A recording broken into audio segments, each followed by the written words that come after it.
You didn't do anything wrong. But somehow every argument ends up with you apologizing. Today, we're going to talk about why loving someone with borderline personality disorder can cause you to question your own reality and what you can do about it.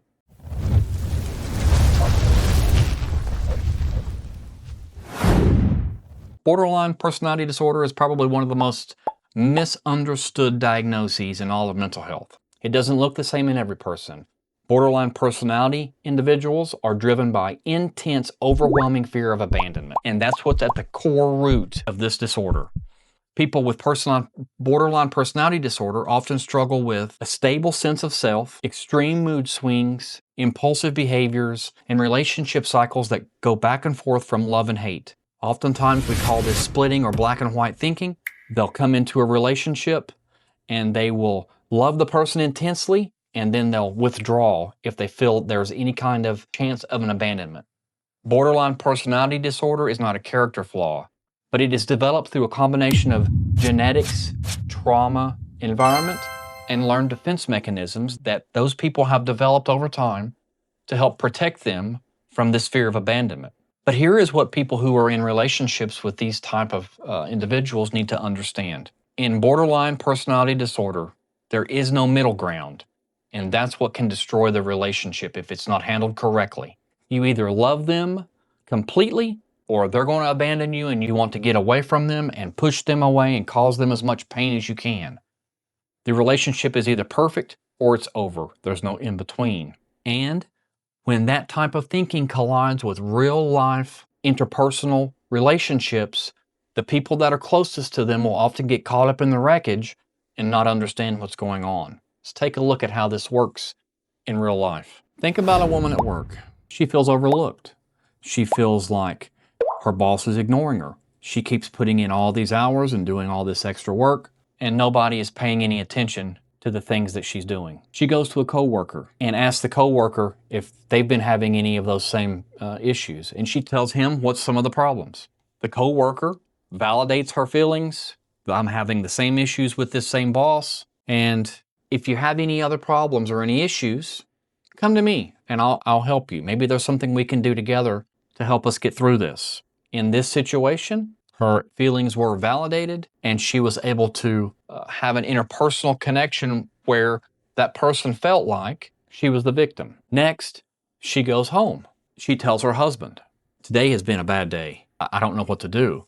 She comes home and she shows him the card. I was talking to them about something that happened at work, and I think this person's hitting on me. They told me to call them, said they could help me anytime they wanted, invited me to come over if they needed to. What happened is this individual with borderline personality disorder sought out the validation from both the coworker at work and then back at home with her husband. Now, here's what we're going to say. She was a victim at work and a victim at home. The husband is confused, protective, and completely focused on her, which is exactly where he needs to be. But the problem is, this is going to be confusing. She's not lying her way through these types of things. This is an intense emotion. And when you're having those type of intense emotions, this rewrites the way that the memories are imprinted in real time. The brain reconstructs events around how they felt, not actually what happened. So we're looking at two things, logic versus emotion. In either way, this person with borderline personality disorder was the victim. And guess what? There was no middle ground, and the person that she loves or that loves her, that they're in a relationship with, got caught up in the middle of this emotional feeling and fear of abandonment. Let's go to the second example. Think about a couple on a Saturday morning. Nothing is wrong. There's no fighting going on. It's really just a normal day. The husband mentions that his mother called, and she would like for him to come over for dinner. Uh-oh, that's the trigger right there. Now, the wife sits back in her mind. The first thing that goes through it is, he loves her more than he does me. He would rather spend his Saturday afternoon with her than he would with me. I've worked all week and I haven't been able to spend any time with my husband. He must be leaving me. He's going to go over there and talk to her about, why does he need to go over there without me? There must be something going on. This continuously begins to amplify all throughout the rest of the day. She continues to think about, I'm not the priority. He's pulling away from me. Should I just push him away? And guess what? He doesn't see what's coming next. She goes quiet. Nervous system, she's shutting down.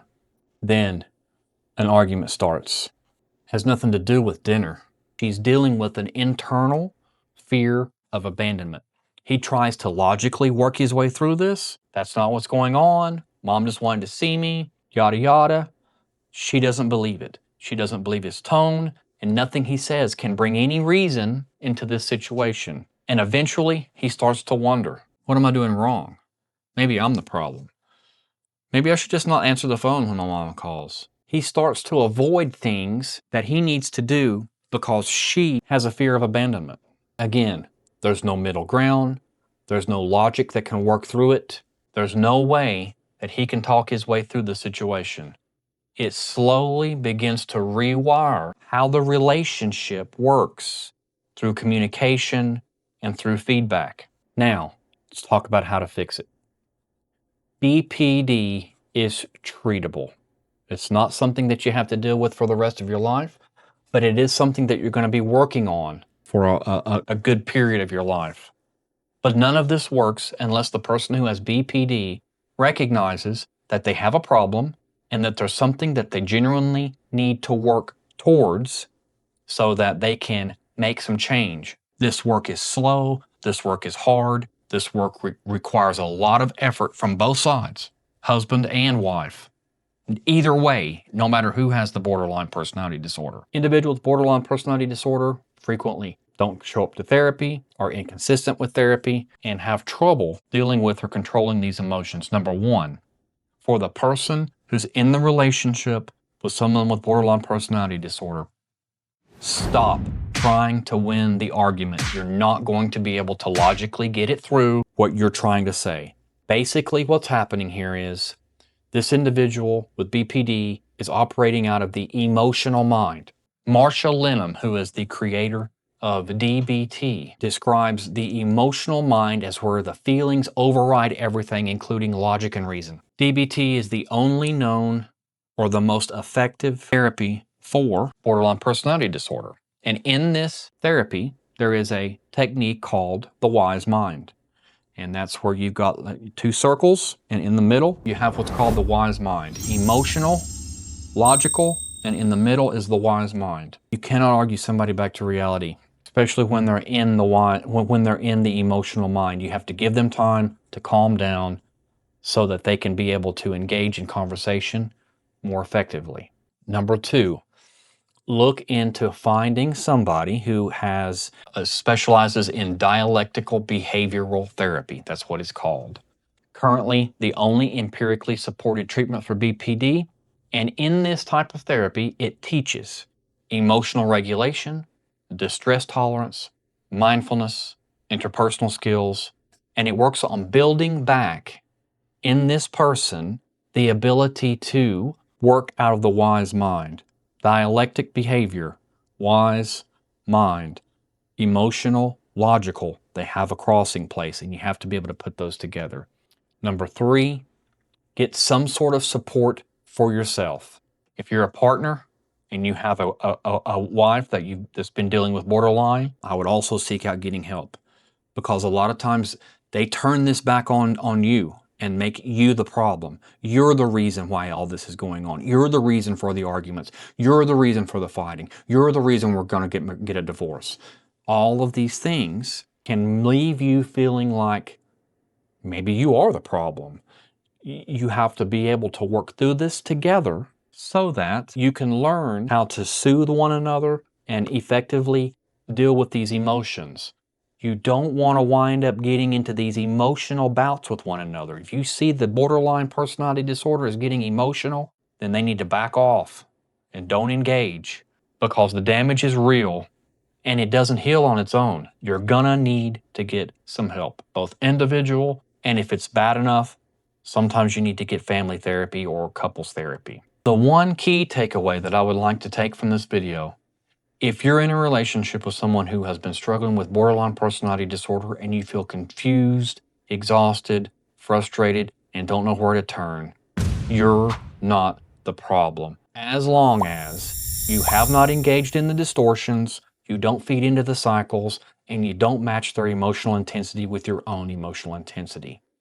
You've been living inside a world with no middle ground, and this is just what it looks like. There's going to be some work that has to be done. If you love this individual and you want to be with them, it's going to take some work. Understanding that it is not blaming the person with BPD, it's about finally understanding what's been happening. We're not blaming them, we're just understanding what's happening, and then that's where the healing can really start. If this video was able to help you learn something about your relationship with your partner who has borderline personality disorder, please drop a comment in the section below. Let me know what things have been going on. Let me know if you feel like you're the victim, or if you feel like you've been in an issue where you're always apologizing for arguments that you don't have anything to apologize from. Which of these examples hits home with you? Have you ever had somebody explain it to you like this, or have you ever understood it to be like this? Also, if you like this type of content, make sure you hit that like and subscribe button so you don't miss any of the next upcoming videos. We're trying to do this content at least 2 to 3 times a week. I have to do it on my breaks when I'm at work. I do work as a licensed professional counselor. I am a licensed therapist. And if you have any other questions or comments, make sure you leave those in the section below, and we'll see you on the next time. You guys have a great day. Bye-bye.